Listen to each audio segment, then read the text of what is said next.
አሰላሙ አለይኩም ወራህመቱላሂ ወበረካቱ። ውድና የተከበራችሁ የአቲካ ቤተሰቦች እንዴት ናችሁ? ደህና ናችሁ ወይ? እኔ ሰላም ነኝ አልሐምዱሊላህ። እናንተ እንዴት ናችሁ?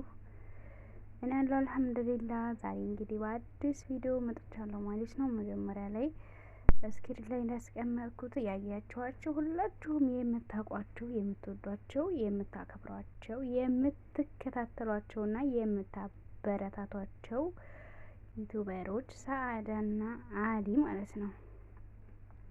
አቶ ሰአዳና አሊ እንግዲህ ሁላችሁም ታውቋቸዋላችሁ ከመጀመሪያው እስከ መጨረሻው ማለት ነው።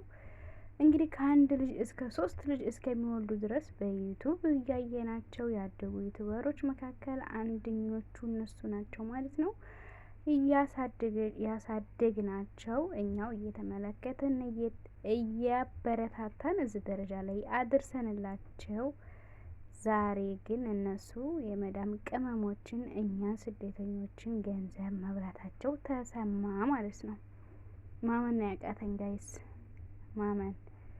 እኔ ማመን ያቃተኝ ማለት ነው። ሀቂቃ ማለት ከማጠብቁት ሰው ይሄን ያደርጋል ብላችሁ የማትጠብቁትና የማትገምቱት ሰው እንደዚህ እኮ ነው ሲገኝ አመኔታ ሲያጣ በጣም ከባድ ነው አይደል? በጣም የሚያሳፍር ተግባር፣ የሚያሳፍር ስራ ነው ሀቂቃ። በተለይ እነሱም ስደትን ያውቁታል፣ እሱም ሁለታችሁም ያውቁታል። አንድ ድርሃም አንድ ሪያል እንደተሰርቶ እንደሚመጣ ያውቁታል ማለት ነውና መጀመሪያ ላይ እነሱም ለስደተኛ ተቆርቋሪ ነበረች እሷን ብትሆን ማለት ነውና ዛሬ ላይ እንደዚህ ማድረጋቸው ተገቢ አይደለም። በህግ መጠየቅ አለባቸው ማለት ነው ጋይስ፣ ዝም እንዳትሏቸው። ሲቀጥል ሙቤ ሚዲያ ሁላችሁም የምታውቁት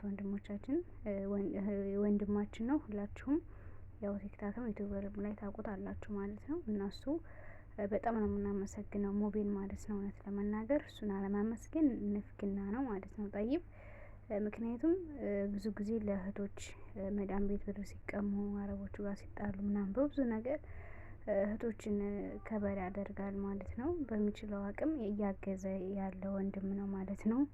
አላህ ይጠብቀው እሱንም ከመቀየር ማለት ነው። እና ከባድ ነው፣ ማን እንደሚታመን አላሁ አለም ማለት ነው።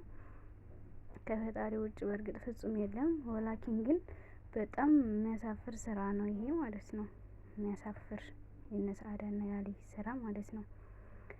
ደግሞ የሚገርመው ነገር እኔ አንድ ያናደደኝ ነገር ሲደውልላት አንስታ ከዛ በቴሌግራም አናግረኝ ብላ ኋላ ደግሞ ሲደውልላት ጸጥክ እንደገና ያሊን ቁጥር ልካ። በቃ ስራ የሌለበት ሰው እኮ ፊት ለፊት ነው የሚጋጠመው አይደለ? አይፈራም አያፍርም፣ ፊት ለፊት ይጋጠማል ማለት ነው። እነሱ ግን ስራ ስላለባቸው ይኸው መደባበቅ፣ መሸፋፈን፣ ፊት ለፊት መቅረብ አልፈለገችም ማለት ነው። ባይኖርባት አይሰው ሀቅ ይታለ ምንድን እንዴት ነው እንዲህ ነው ብላ ወታ ትናገር ነበር ማለት ነውና ሁላችሁም ይሄን ቪዲዮ ሸርሸር አድርጉት። ሁላችሁም በእርግጥ እያንሸራሸራችሁት ይገኛሉ። በሁሉም ቦታ ላይ የተላለፈ ነው እና በህግ መጠየቅ አለባቸው። እዳቸውንም መክፈል አለባቸው። ከአሁን በኋላ ደግሞ የመዳም ቅመሞች ትምህርት መውሰድ አለባቸው። እኛ በስንቱ ነው ቆይኛ የምንበላው?